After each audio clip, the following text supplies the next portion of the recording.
So let's start. Coordination compounds में आज जो हम लोग बात करेंगे वो बात करेंगे नॉमेनक्लेचर के।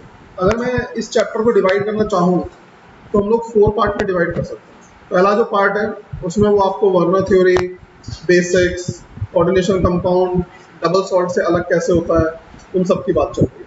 दूसरे पार्ट के अंदर जो हम आज बात करेंगे उसके अंदर बात चल रही है नॉमेनक्लेचर, हम नेमिंग कैसे करते हैं कोऑर्डिनेशन कंपाउंड्स के, और दूसरा कि आइसोमेरिज्म कोऑर्डिनेशन कंपाउंड्स में। और जो थर्ड पार्ट वो है कि अलग अलग कौन कौन सी थ्योरीज थी, क्योंकि कई सारे कंफ्यूजन हमें आते गए। जैसे अगर हम केमिकल बॉन्डिंग का चैप्टर देखें या एटॉमिक स्ट्रक्चर का चैप्टर देखें तो तुमने देखा कि वहाँ पे किसी एक पर्टिकुलर थ्योरी को सीखने के लिए, एटॉमिक स्ट्रक्चर में एटम को समझने के लिए, उसके इनसाइड को समझने के लिए कई सारी थ्योरीज आती चली गई। ठीक है, इसी तरीके से केमिकल बॉन्डिंग में भी हमने देखा कि कई सारी थ्योरीज आती चली गई। कोऑर्डिनेशन कंपाउंड में भी कोऑर्डिनेशन कंपाउंड को समझने के लिए क्यों कलर होता है उसके अंदर, क्यों मैग्नेटिक मूवमेंट होता है, ये सारी चीजों को समझने के लिए अलग अलग थ्योरीज आई। तो that is a third part. और फोर्थ पार्ट में हम थोड़ा सा कार्बोनिक कंपाउंड और एप्लीकेशंस की बात करते हैं कि कोऑर्डिनेशन कंपाउंड की एप्लीकेशंस क्या है। ठीक है, तो आज हम लोग सेकेंड पार्ट पे बात कर रहे हैं। Let's start. सबसे पहला है कोऑर्डिनेशन नंबर। हमने लास्ट टाइम कई सारी टर्म्स स्टडी की थी, अभी हम नेक्स्ट जो टर्म स्टडी कर रहे हैं that is called coordination number. Coordination number क्या होता है? कोई भी central atom, central metal atom, मैंने आपको बताया ये सारे के सारे डी ब्लॉक एटम्स होते हैं, क्योंकि डी ब्लॉक एटम्स के पास एम्प्टी डी ऑर्बिटल होता है और एम्प्टी डी ऑर्बिटल में वो इलेक्ट्रॉन्स को पुट कर सकता है। ठीक है, तो इसलिए हम सेंट्रल मेटल एटम किसको लेके चलते हैं? Mostly it is D block elements. And वो कितने इलेक्ट्रॉन पेयर एक्सेप्ट करेगा that is called coordination number. ठीक है, जैसे मान लो PtCl6 है या NiNH3 है, तो इसमें जो कोऑर्डिनेशन नंबर है वो 6 और 4 है। क्योंकि 6 और 4 क्यों है सर? तो देखो ध्यान से, जैसे अगर मैं Pt की बात करूं तो Cl आपको मालूम है कि दिस इज मोनोडेंटेट, एक ही इलेक्ट्रॉन पेयर दे सकता है, तो एक इलेक्ट्रॉन पेयर देगा।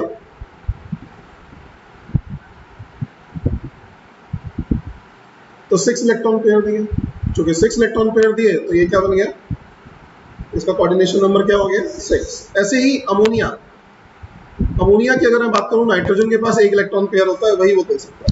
तो देन चूंकि 4 अमोनिया के मॉलिक्यूल्स हैं इसके अंदर, तो इसलिए इसका कोऑर्डिनेशन नंबर क्या हो जाता है? 4। ठीक है,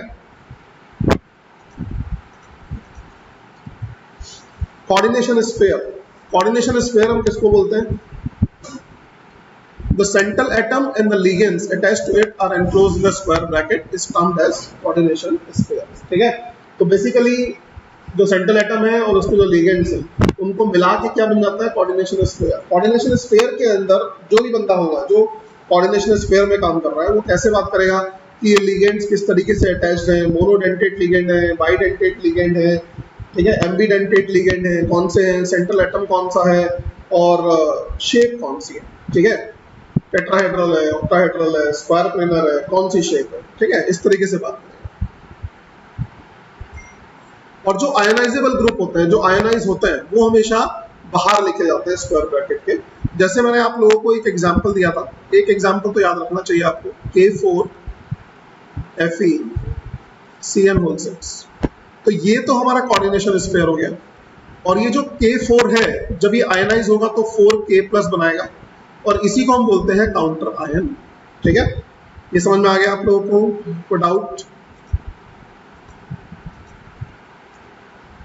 कोऑर्डिनेशन पॉलीहेड्रा, कोऑर्डिनेशन पॉलीहेड्रा का मतलब क्या है? जो कोऑर्डिनेशन पॉलीहेड्रा में काम करेगा वो ये बताएगा कि ये जो लिगेंड सेंट्रल एटम के चारों तरफ लगे हुए हैं ये किस तरीके से लगे हुए हैं। ठीक है, मतलब जो कोऑर्डिनेशन पॉलीहेड्रा में बात करेगा वो स्ट्रक्चर की बात करेगा कि किस टाइप की स्ट्रक्चर है। अगर मान लो PtCl6 अगर मैं इतना लिखता हूँ तो मैं कोऑर्डिनेशन पॉलीहेड्रा में नहीं, कोऑर्डिनेशन स्फीयर में काम कर रहा हूँ। कोऑर्डिनेशन पॉलीहेड्रा वाला बताएगा कि जो Pt के चारों तरफ Cl लगे हुए हैं, 6Cl, वो एक्चुअली में ऑक्टाहेड्रल स्ट्रक्चर बना रहे हैं। ठीक है, या फिर स्क्वायर प्लेनर बना रहे हैं, जो भी बना रहे हैं। ठीक है, वो सबका सब कौन बताएगा? Coordination polyhedra. तो जो मोस्ट कॉमन पॉलीहेड्रा हम लोग डिस्कस करेंगे, those are octahedral, square planar and tetrahedral, ठीक है। जैसे ये वाला ऑक्टाहेड्रल है, ये टेट्राहेड्रल है और ये स्क्वायर पेंडल है, ठीक है। अब एक क्वेश्चन ये भी आता है जब हम थ्योरीज की बात करते हैं ना, अलग अलग थ्योरीज की जरूरत क्यों पड़ी, क्यों आई अलग अलग थ्योरीज, ठीक है। तो एक क्वेश्चन ये भी आता है कि सर आप इसको बोल रहे हो ऑक्टाहेड्रल है, NiCO4 टेट्राहेड्रल है, नीचे वाला स्क्वायर पेंडल है, क्यों है, ठीक है। तो ये समझने के लिए हमें थ्योरीज की जरूरत थी, जो अभी तक हमें समझ में नहीं आ रहा, ठीक है। होमोलेप्टिक एंड हेट्रोलेप्टिक कॉम्प्लेक्सेस, सब डेफिनेशन सही है। तो होमोलेप्टिक एंड हेट्रोलेप्टिक कॉम्प्लेक्सेस हम किनको बोलते हैं? जैसे अगर इसकी बात करेंगे तो इसमें सारे के सारे लिगेंड्स कौन से? अमोनिया, NH3, सारे एक जैसे ही है ना, भले NH3 और ClO है जो भी है, लेकिन सारे हैं एक जैसे, NH3, this is called homoleptic, जब सारे लिगेंड्स एक जैसे। इसमें दो टाइप के लिगेंड्स हैं, NH3 एंड Cl। तो चूंकि दो टाइप के लिगेंड्स हैं, दो अलग अलग टाइप के, तो इसको हम बोलते हैं हेट्रोलेप्टिक, ठीक है। बता सकते हो जो भी हमने थोड़ी देर पहले बात की थी PtCl6, वो होमोलेप्टिक था या हेट्रोलेप्टिक था? Homoleptic. Complex ion, complex ion हम किसको बोलते हैं? ये जो, जैसे हमने K4FeCN6 की बात की, तो ये जो FeCN6 है जिसके ऊपर एक चार्ज भी है, उसको हम क्या बोलते हैं? कॉम्प्लेक्स आयन, ठीक है। तो कॉम्प्लेक्स आयन। और जब भी आयन की बात करेंगे तो आयन का मतलब ये मत समझना कि सर आयन है तो इसका मतलब इसके ऊपर या तो पॉजिटिव होगा या नेगेटिव होगा। यहाँ पे आयन से मतलब न्यूट्रल भी हो सकता है।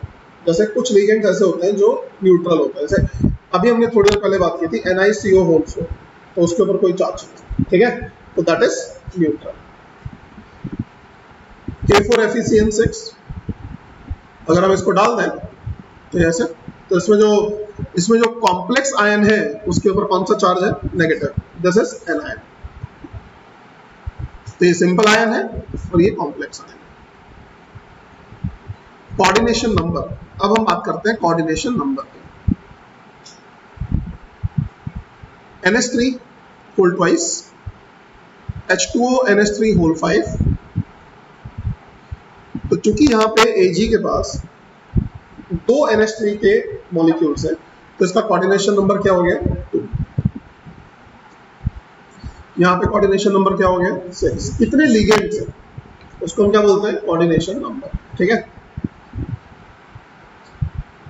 एक होता है इफेक्टिव एटॉमिक नंबर। जो इफेक्टिव एटॉमिक नंबर है ना, वो पहली बात तो ये समझ लो कि ये आपके बोर्ड में नहीं है, कंपटीशन में है, बट फिर भी हम थोड़ा सा डिस्कस कर लेते हैं, कोई ज़्यादा मुश्किल नहीं है ये।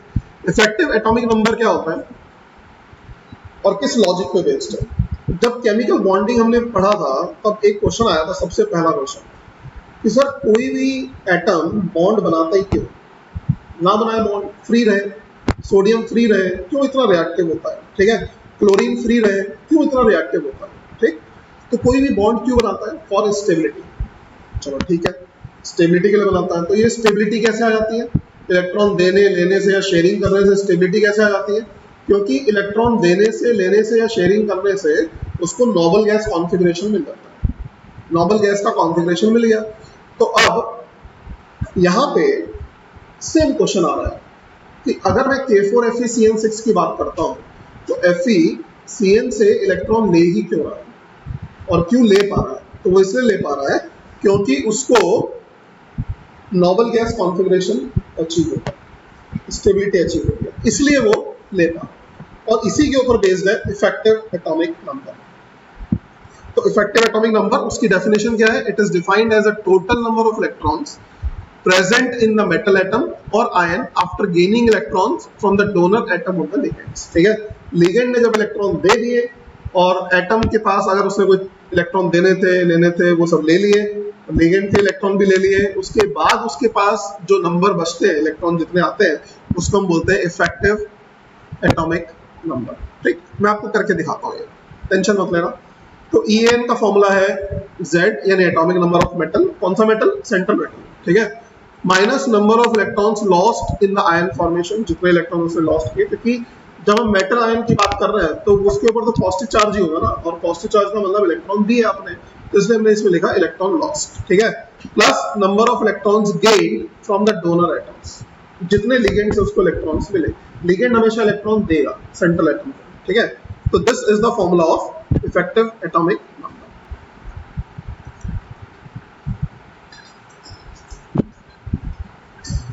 अब जो ऑक्सीडेशन नंबर होता है मेटल का वो कितना होगा, charge on the metal and oxidation number is electron given by the metal. तो आप इस फॉर्मूला को ऐसे भी लिख सकते हो, कोई बड़ी बात नहीं है, ठीक है। +2 into number of donor atoms, क्योंकि हर एटम कितने इलेक्ट्रॉन देगा, 2 इलेक्ट्रॉन, तो इसलिए 2 से मल्टीप्लाई करो, तो ऐसे भी आप लिख सकते हो, बट इसको स्टडी करो।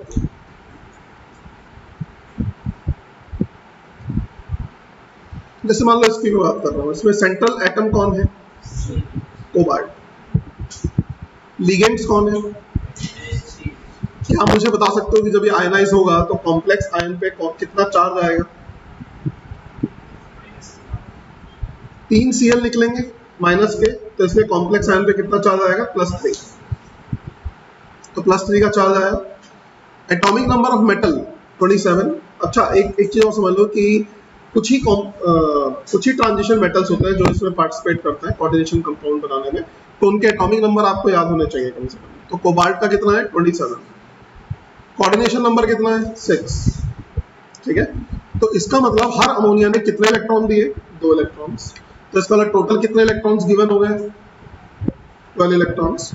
तो इसका इफेक्टिव एटॉमिक नंबर कैसे निकलेगा, 27 - 3 + 6 × 2, क्योंकि हर अमोनिया ने कितने इलेक्ट्रॉन दिए, 2। तो आया 36। 36 किसका एटॉमिक नंबर है, क्रिप्टन का, which is a noble gas. तो इनकी जितनी फाइट चलती है वो किसके लिए चलती है, नोबल गैस कॉन्फ़िगरेशन लेने के लिए, ठीक है।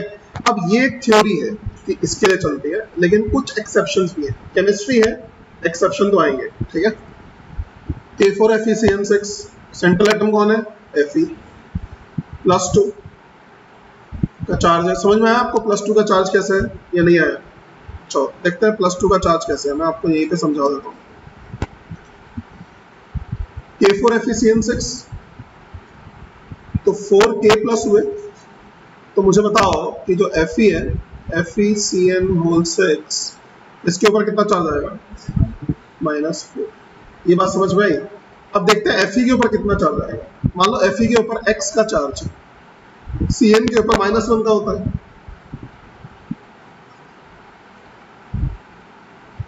तो Fe के ऊपर कितना चार्ज होगा, +2। ये समझ में आ गया आप लोगों को कैसे निकाला चार्ज।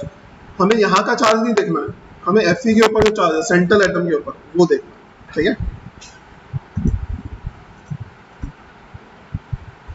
और कोऑर्डिनेशन नंबर है 6, क्रिप्टन, NiCO4। अब इसमें जो CO है ना, वो कोबाल्ट नहीं है, C और O दोनों कैपिटल है, मतलब ये कार्बन मोनोऑक्साइड है, और कार्बन मोनोऑक्साइड अपने आप में पूरी गैस है, ठीक है, यानी कि ये न्यूट्रल है, ठीक है। तो 0 हो गई ऑक्सीडेशन स्टेट, क्योंकि चार्ज तो कुछ है ही नहीं। और एटॉमिक नंबर कितना है, 28 निकल का, कोऑर्डिनेशन नंबर है 4, 4 CO के, 36 क्रिप्टन, PtCl6। क्या आप मुझे बता सकते हो कि ऑक्सीडेशन नंबर 4 मैंने कैसे लिखा, चेक करके देखो। तो 78, 6, 86, ये Rn का है, ये भी नोबल गैस है, ठीक है। ऐसे जिंक, क्रिप्टन एंड सो, ठीक है। यहाँ तक क्लियर हुआ आपको, इफेक्टिव एटॉमिक नंबर का क्या मतलब हुआ वो समझ में आ गया अच्छे से, कैसे कैलकुलेट करते हैं वो भी समझ में आ गया। अब बात करते हैं नोमेनक्लेचर की, ठीक है। यहाँ तक हमने बेसिक अपनी डेफिनेशंस खत्म कर ली, अब हम नोमेनक्लेचर की बात कर रहे हैं, नेमिंग कैसे करते हैं, ठीक है। तो देखो, जैसे मैंने आपके सामने लिखा K4FeCN6, अब इसके साथ भी वही सेम प्रॉब्लम थी जो ऑर्गेनिक केमिस्ट्री के साथ थी, यानी आपके सामने K4FeCN6, तो आप उसको बोल रहे हो पोटेशियम फेरोसाइनेट, ठीक है, यानी कॉमन नेम्स रख रखे हैं हमने। तो अगेन यहाँ पे भी IUPAC पिक्चर में आ जाता है, वर्ल्ड में जहां कहीं भी केमिस्ट्री के अंदर नेमिंग करनी होती है तो कौन आ जाता है पिक्चर में, हमारे पास एक ऑर्गेनाइजेशन है IUPAC, और ये सिस्टमेटिकली नेमिंग करने के लिए फेमस है, ठीक है। जैसे ऑर्गेनिक केमिस्ट्री में किया, यहाँ पे भी कर दिया। तो आईयूपीएसी नॉमेनक्लेचर क्या बोलता है, देखते चलना। मैं आपको रूल और एग्जाम्पल के साथ समझाऊंगा इसमें। Cation is named before the anion. जैसे अपने लोग कैसे बोलते हैं, sodium chloride, potassium bromide, cation को पहले बोलते हैं और एनायन को बाद में। तो यहाँ भी कैटायन को हमेशा एनायन से पहले नेमिंग की जाती है। भले ही कैटायन कॉम्प्लेक्स हो, भले ही एनायन कॉम्प्लेक्स हो, उससे फर्क नहीं पड़ता, कैटायन हमेशा एनायन से पहले आएगा। एग्जाम्पल K4FeCN6, कैटायन कौन, पोटेशियम। तो हम इसको बोलेंगे this is cationic part, this is anionic part. तो पोटेशियम ऐसा नेमिंग पहले आएगा, ठीक है ना। तो कैटायन भले ही सिंपल आयन हो, भले ही कॉम्प्लेक्स आयन हो। दूसरा, जब भी हम कॉम्प्लेक्स का नाम रखते हैं तो सबसे पहले लिगेंड्स का नाम रखते हैं इन अल्फाबेटिकल ऑर्डर। अगर तो एक ही टाइप के लिगेंड है तो कोई दिक्कत ही नहीं है, और अगर अलग अलग टाइप के लिगेंड्स हैं, क्या कोई बता सकता है अलग अलग टाइप के लिगेंड्स हो तो ऐसे कॉम्प्लेक्स को हम क्या बोलते हैं, हेटेरोलेप्टिक कॉम्प्लेक्सेस, ठीक है। तो उसमें क्या होता है कि अगर मल्टीपल लिगेंड्स हैं तो हम लोग क्या करते हैं, अल्फाबेटिकल ऑर्डर में उनको रखते हैं, ठीक है। जो नेम ऑफ एनायनिक लिगेंड्स होते हैं उनका नाम हमेशा एंड होता है ओ से, ठीक है। अगर एनायनिक लिगेंड्स हैं तो उनका नाम हमेशा किससे एंड होगा, ओ से। तो एंड विद द सफिक्स ओ, और जो आइड होता है ना उसको हम चेंज कर देते हैं ओ से। जैसे अगर मान लो क्लोराइड है तो हम इसको बोलेंगे क्लोरो, ऐसे, ठीक है, एनायनिक लिगेंड्स।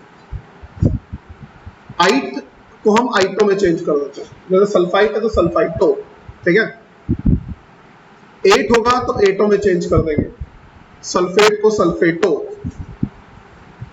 जैसे एग्जांपल, ब्रोमाइड को हम क्या बोलेंगे, ब्रोमो। क्लोराइड को क्या बोलेंगे, क्लोरो। साइनाइड को बोलेंगे साइनो, हाइड्रोक्साइड को बोलेंगे हाइड्रोक्सो, ऑक्साइड को बोलेंगे ऑक्सो, फ्लोराइड को बोलेंगे फ्लोरो, एज पर दिस कन्वेंशन, ठीक है। तो एक काम करते हैं, इसको लिख लेते हैं थोड़ा सा। तो इसी तरीके से हम लोग कार्बोनेट को बोलते हैं कार्बोनेटो, ऑक्सलेट को ऑक्सलेटो, सल्फेट को सल्फेटो, थायोसाइनेट को थायोसाइनेटो, थायोसल्फेट को थायोसल्फेटो, और सल्फाइड को सल्फाइटो। डन। तो हमने क्या बोला, पोटेशियम और CN है तो साइनाइड, साइनाइड का क्या बन गया, साइनाइड, ठीक। लेकिन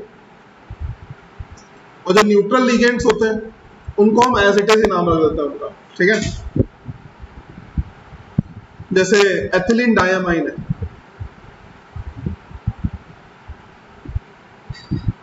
एथिलीन डायमाइन। एथिलीन डायमाइन क्या होता है, एथिलीन डायमाइन क्या होता है, एथिलीन डायमाइन क्या है। देखो एथिलीन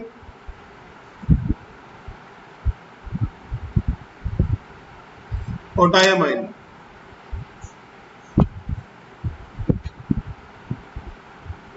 इसको बोलते हैं एथिलीन डायमाइन, ठीक है। तो न्यूट्रल मॉलिक्यूल है, क्लियर।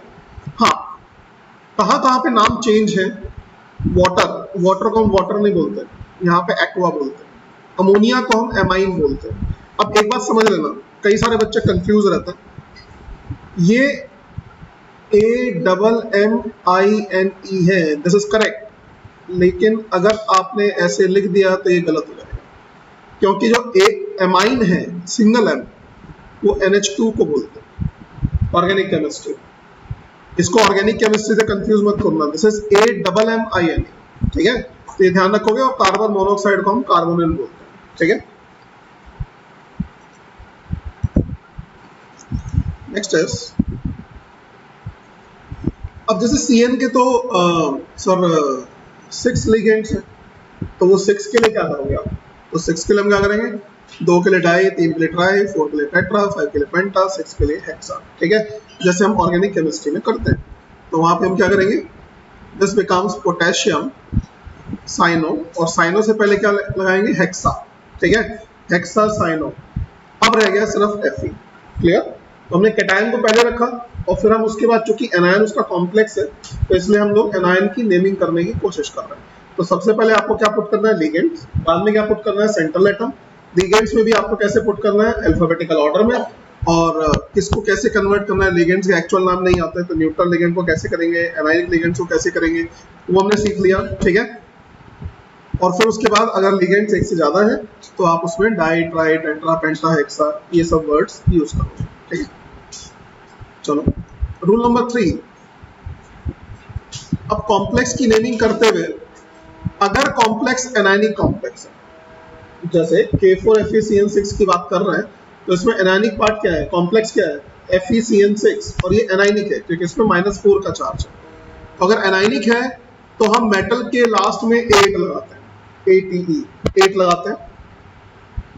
और अगर जैसे ये सारे स्कैंडियम होगा तो स्कैंडेट बोलेंगे, टाइटेनियम होगा तो टाइटेनेट बोलेंगे।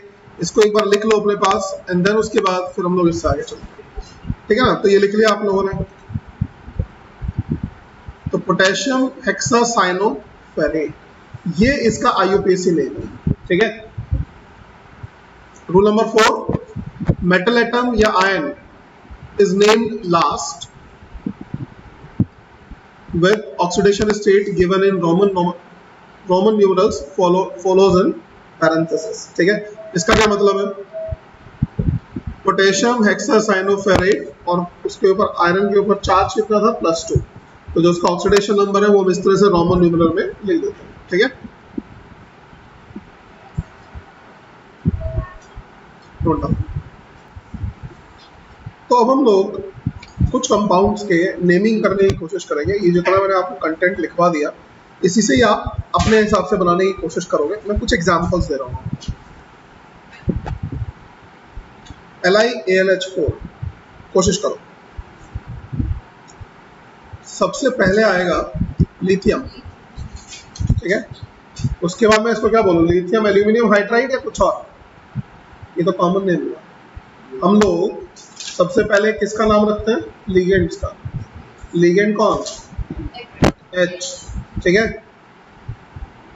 टेट्राहाइड्रिडो हाइड्रोजन के लिए, और चूंकि एल्यूमिनियम एनायनिक लिगेंड्स का पार्ट है, एनायनिक उसका कॉम्प्लेक्स का पार्ट है, तो उसको हम लिखेंगे एल्यूमिनेट, और उसके ऊपर चार्ज कितना होगा, +3, ठीक। इतना समझ में आ गया आपको,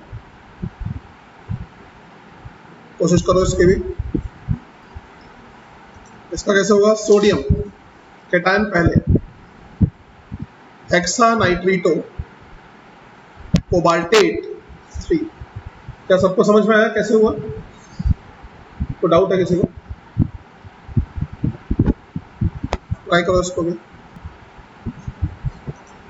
सोडियम डाइसाइनो सॉरी ओरेट, ठीक है, और 1, क्लियर। सोडियम टेट्राक्लोरोजिंकेट, ट्राई करो। उसका नाम क्या होगा, सोडियम ऑक्सलेटो फेरेट। आपको पता लग गया ऑक्सलेटो क्यों लिखा हमने, ठीक है, फेरेट 3। इसका तो हमने किया ही था, potassium hexacyanoferrate, potassium trioxalato aluminate, tetra carbonyl निकल।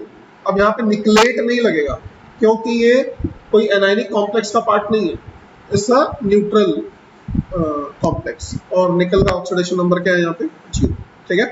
तो रोमन में हम 0 को ऐसे लिखते हैं, ठीक है। ट्राई करो। जो EN होता है ना वो उसका मतलब होता है एथिलीन डायमाइड, ठीक है, उसको हम शॉर्ट में क्या बोलते हैं, EN। इसमें हम ट्रेस लगाएंगे। तो ट्रेस आप क्यों लगाओगे बचाना, आप तो ट्राई समझा रहे थे। एथिलीन डायमाइड में पहले से डाई है, जब किसी लिगेंड में पहले से डाई, ट्राई, टेट्रा, वेट्रा यूज हो जाता है तो हम बाहर क्या यूज करते हैं, ट्रेस, टेट्राकेस, पेंटाकेस, वो सब यूज करते हैं। और कोबाल्ट 3 क्लोराइड। सर आपने कोबाल्ट क्यों लिखा, कोबाल्टेट क्यों नहीं लिखा, क्योंकि यहाँ पे अब जो कॉम्प्लेक्स वाला पार्ट है वो कैटायनिक पार्ट है, ठीक है ना, इसलिए। और हमने कैटायन को पहले लिखा है, एनायन को बाद में लिखा है, ठीक है। जो क्लोराइड है उसको क्या बोलते हैं, नहीं, क्लोराइड को तो क्लोराइड ही बोलेंगे, लेकिन वो कौन सा टाइप है, मतलब जैसे ये कॉम्प्लेक्स वाला पार्ट है तो क्लोराइड, जो बाहर के आयंस होते हैं उनको हम क्या बोलते हैं, काउंटर आयंस। ठीक है, गुड। चलो बोलो भाई। तो इसको हम बोलेंगे ट्राई ऑक्सलेटो कोबाल्टेट फ्री आयन। ठीक है ना, चूंकि आयन है तो आयन बोलेंगे।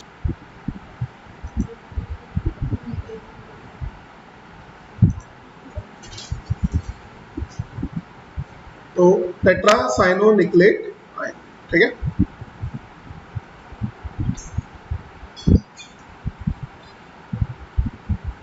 करो इसकी भी नवी।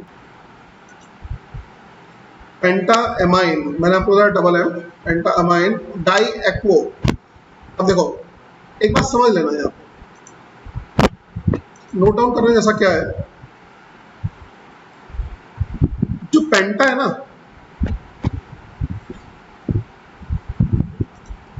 ये जो पेंटा है, अल्फाबेटिकल ऑर्डर में इसका कोई रोल नहीं है। एमाइन और डाई एक्वो, ठीक है ना, तो चूंकि ये जो मतलब ये दोनों ए से शुरू हो रहे हैं लेकिन एम पहले आता है क्यू से, तो इसलिए एमाइन पहले आ गया। ठीक है, डाई एक्वो कॉपर, क्योंकि कैटायनिक का पार्ट है, टू क्लोराइड। ठीक, इसके आगे चलते हैं। NaBH4 का आईयूपीएसी नेम क्या होगा, बोलो भाई फटाफट।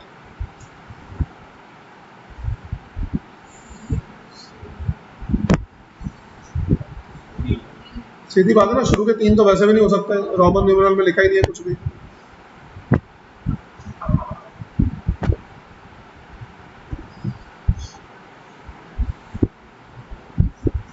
क्या होगा, कोऑर्डिनेशन पॉलीहेड्रा। कोऑर्डिनेशन पॉलीहेड्रा मतलब हम यहाँ पे डिस्कस कर रहे हैं कि एक्चुअली अगर मान लो आप बोलते हो कि FeCN6, तो Fe के चारों तरफ Cn कैसे लगे हुए हैं, ठीक है, तो अब इसकी बात करते हैं। तो इसमें आपको थोड़ा थोड़ा केमिकल बॉन्डिंग याद आ जाएगा।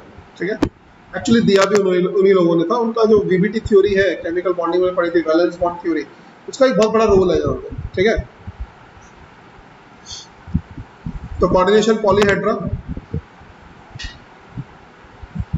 कि लिगेंड्स चारों तरफ कैसे लगे हुए, सेंट्रल एटम के चारों तरफ लिगेंड्स किस तरीके से अरेंज्ड है। ठीक है, उसको हम बोलते हैं कोऑर्डिनेशन पॉलीहेड्रा। तो कोऑर्डिनेशन नंबर 2, 3, 4, 5, 6 जनरली हमें यही देखने के लिए मिलता है। और इसमें भी जो कोऑर्डिनेशन नंबर 2 है वो ऐसे होगा, लीनियर शेप, पता ही आप लोगों को। ठीक है, bond angle 180 degree, this is called linear shape. अगर कोऑर्डिनेशन नंबर 3 है तो ट्रायंगुलर पिलर स्ट्रक्चर। ठीक है, कोऑर्डिनेशन नंबर 4 है तो टेट्राहेड्रल स्ट्रक्चर, लेकिन इसमें एक और स्ट्रक्चर भी हो सकती है यहाँ पे, दैट इज स्क्वायर पिलर। ठीक है, और टेट्राहेड्रल में बॉन्ड एंगल 109 डिग्री 28 मिनट होगा, स्क्वायर पिलर में 90 डिग्री। कोऑर्डिनेशन नंबर अगर 5 होगा तो इस तरह की स्ट्रक्चर, स्क्वायर पिरामिडल, एक तरफ हो तो पिरामिडल। ठीक है, तो स्क्वायर पिरामिडल, यहाँ पे सारे के सारे एंगल कितने डिग्री के, 90 डिग्री के, लेकिन ऐसी शेप भी हो सकती है। इसको हम बोलते हैं ट्रायगोनल बाय पिरामिडल। अगर 5 का कोऑर्डिनेशन नंबर है, मतलब 3 एक ही प्लेन में हो सकते हैं, 4 एक ही प्लेन में हो सकते हैं। 4 हुए स्क्वायर पिरामिडल, 3 हुए तो ट्रायगोनल बाय पिरामिडल, और अगर 6 है तो ऑक्टाहेड्रल।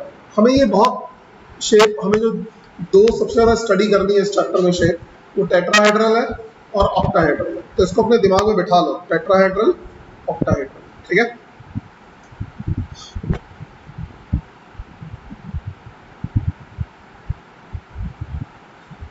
तो ये वो सारी की सारी शेप्स जो हमने डिस्कस की। ठीक है,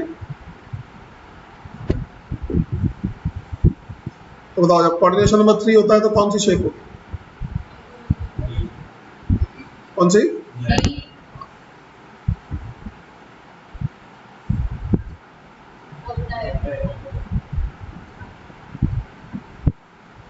ठीक है। तो इन शेप्स पे हम लोग लौट के वापस आएंगे क्योंकि थ्योरीज इन्हीं शेप्स के ऊपर बेस्ड है। ठीक है, बट अभी फिलहाल हम लोग अब आइसोमेरिज्म की बात करते हैं। आइसोमेरिज्म में कैसे बात करेंगे, आइसोमेरिज्म याद करो, हम लोगों ने जो आइसोमेरिज्म पढ़ी थी, ठीक है, वो कौन कौन से सिस ट्रांस आइसोमेरिज्म पढ़ी थी हम लोगों ने, ठीक है।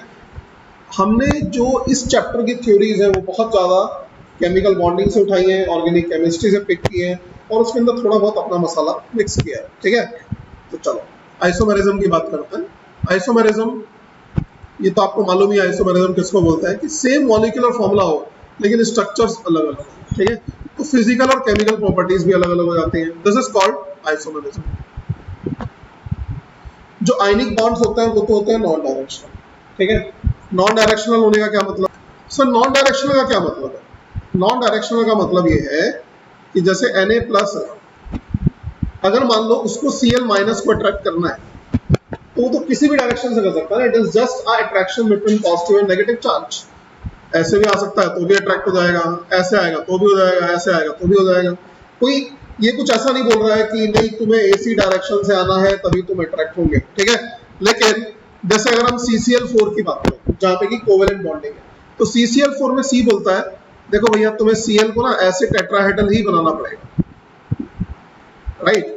अगर Cl बोलता है नहीं मैं तो इधर से आऊंगा तो ये इनवाइट ही नहीं करेगा, क्लियर।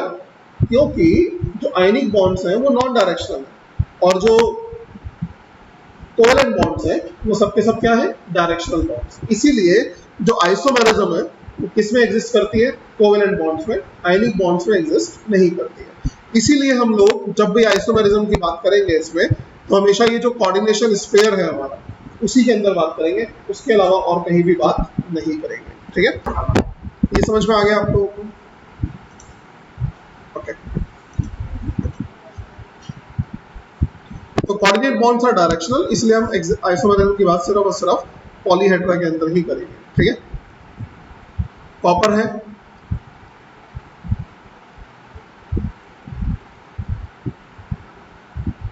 तो जैसे अगर हम इसकी बात करें कौन सी शेप बनाई इसने? ये स्क्वायर प्लेन, ठीक है।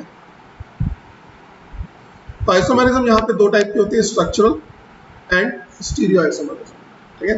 काफी कुछ तुम्हें ऐसा लगेगा यार ये तो मैं केमिकल बॉन्डिंग या फिर ऑर्गेनिक केमिस्ट्री पढ़ रहा हूँ, ठीक है। स्ट्रक्चरल में आयनाइजेशन आइसोमेरिज्म यहाँ पे थोड़ी डिफरेंट है, बताऊंगा कैसे। बहुत आसान है ये। सॉल्वेट या hydrate isomerism, linkage isomerism, coordination isomerism. Stereo में ज्योमेट्रिकल आइसोमेरिज्म, ऑप्टिकल आइसोमेरिज्म, ठीक है। ज्योमेट्रिकल ऑप्टिकल बिल्कुल वैसे ही है जैसा हमने वहां पे पढ़ा था, लेकिन ये आयनाइजेशन, सॉल्वेट, लिंकेज और कोऑर्डिनेशन आइसोमेरिज्म थोड़ी सी अलग है, उसको डिस्कस कर लेते हैं, ठीक है। बहुत आसान है ये। आयनाइजेशन आइसोमेरिज्म सीधा एग्जांपल से समझाता हूं तो मैं तुरंत समझ में आ जाएगी। ये है ना, अगर मैं इसको पानी में डाल दूं तो क्या बनेगा इससे? ध्यान से देखना, मैंने तो आपको ये सॉल्ट दिया, मैंने बोला यार ये है फॉर्मूला, ठीक है। अब इससे दो स्ट्रक्चर बन सकती है, Br अंदर है और सल्फेट बाहर है, या Br माइनस बाहर है और सल्फेट अंदर है, राइट। दो अलग अलग स्ट्रक्चर बन रही है, इसी को हम बोलते हैं आयनाइजेशन आइसोमेरिज्म। क्लियर हुआ आप लोगों को? आयनाइजेशन आइसोमेरिज्म, ठीक है। सर चार्जेस क्यों चेंज हो गए? इसमें +2 का है, इसमें प्लस का है, क्योंकि सल्फेट जो है -2 का चार्ज है, अंदर जाएगा तो एक कम कर देगा, तो इसलिए यहाँ पे एक प्लस का चार्ज है, यहाँ पे +2 का चार्ज है, ठीक है। तो यहाँ पे हमें सल्फेट आयन मिलेगा एज अ काउंटर आयन और यहाँ पे ब्रोमाइड आयन मिलेगा एज अ काउंटर आयन, ठीक है।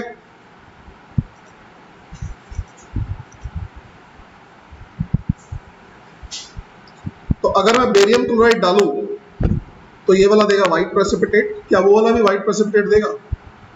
तो AgNO3 के साथ AgBr का पेल येलो प्रेसिपिटेट देगा। इसलिए मैंने आपको बोला कि जब भी आइसोमेरिज्म होती है तो उसमें जो आइसोमर्स होते हैं उनकी केमिकल प्रॉपर्टीज और फिजिकल प्रॉपर्टीज सब अलग अलग होती है, ठीक है।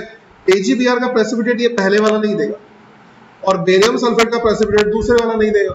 इससे अपने को ये पता चल जाता है कि काउंटर आयन कौन सा, ठीक है। ये स्ट्रक्चर बन गया, ऐसी और बहुत सारी स्ट्रक्चर हो सकती है। आपको एक एग्जांपल याद होना चाहिए बस, सॉल्वेट आइसोमेरिज्म या हाइड्रेट आइसोमेरिज्म। ये क्या होता है? फॉर्मूला से समझाता हूँ डायरेक्ट एग्जांपल से, सॉरी। हाइड्रेट का मतलब पानी का कुछ फर्क हुआ है यहाँ पे, तो पानी का जो फर्क है वो हम देख लेते हैं। मान लो ये फॉर्मूला है मेरे पास, इन दोनों में क्या फर्क लग रहा है आपको? इसमें एक में वाटर एज अ लिगेंड है, एक में वाटर बाहर है, ठीक है ना?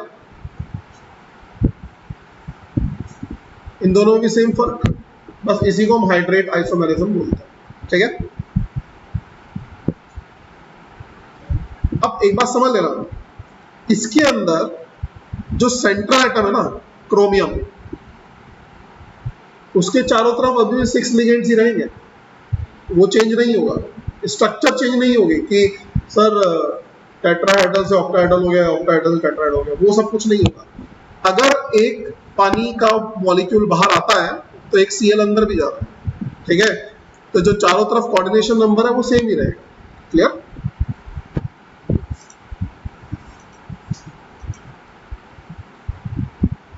तो इन सब के कलर अलग अलग, तो फिजिकल प्रॉपर्टीज चेंज हो गई जस्ट बिकॉज कि वाटर का मॉलिक्यूल बाहर आ गया, ठीक है?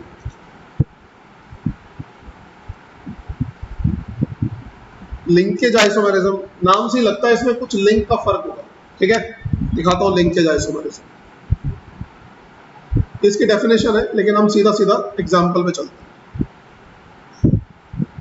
देखो इसमें मैंने यहाँ पे क्या लिखा है, यहाँ मैंने लिखा है ONO। सर आप इसको NO2 भी तो लिख सकते थे, लेकिन मैंने नहीं लिखा, मैंने ONO ही लिखा। क्यों लिखा ONO? क्योंकि यहाँ पे जो ऑक्सीजन है वो लिंक हो रहा है कोबाल्ट के साथ। ONO में 2 ऑप्शंस अवेलेबल हैं, एम्बिडेंटेट लिगेंड है ये, नाइट्रोजन भी दे सकता है, ऑक्सीजन भी दे सकता है, यहाँ पे ऑक्सीजन दे रहा है, तो लिंक कौन हो रहा है? ऑक्सीजन।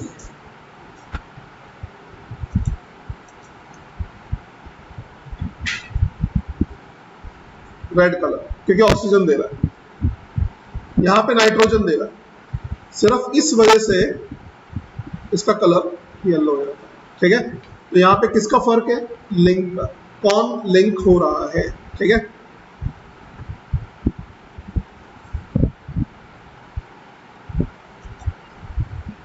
कोऑर्डिनेशन आइसोमेरिज्म, तो कोऑर्डिनेशन आइसोमेरिज्म क्या होती है? अब इसको भी देखो, बहुत आसान है ये भी, दोनों के दोनों कॉम्प्लेक्स है, कैटायन भी एनायन भी। कैटायन को ऑफ कोर्स हम पहले लिखते हैं, एनायन को हमेशा बाद में लिखते हैं, ठीक है? यहाँ पे जब हम कोऑर्डिनेशन आइसोमेरिज्म की बात करेंगे तो दोनों के दोनों क्या होंगे? कॉम्प्लेक्स होने जरूरी है, ठीक है? अब जो पहले वाला है कैटायन है, उसके पास लिगेंड्स कौन है? अमोनिया, और दूसरे के पास लिगेंड, तो पहले वाले के पास है अमोनिया, दूसरे वाले के पास है Cl। अब क्या हुआ? पहले वाले में कॉपर के पास अमोनिया थे और Pt के पास Cl थे। अब क्या हुआ? Pt के पास अमोनिया है और कॉपर के पास Cl है। वो तो सर आपने Pt को पहले क्यों लिख दिया? वो इसलिए क्योंकि जिसके ऊपर भी पॉजिटिव चार्ज आएगा वो पहले लिखा जाएगा कैटायन, ठीक है ना? तो फर्क नहीं पड़ता, लेकिन दोनों के लिगेंड्स आपस में क्या हो गए? इंटरचेंज। कोबाल्ट के पास क्या थे? एथिलीन डायमाइन, और क्रोमियम के पास था साइनाइड, चेंज हो गया, ठीक?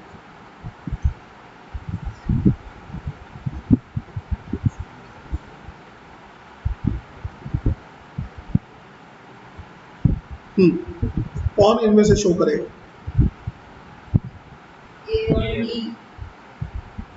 ए और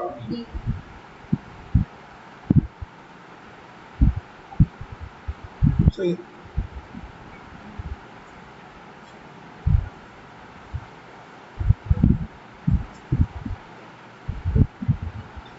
AgNO3 के साथ व्हाइट प्रेसिपिटेट कौन देगा?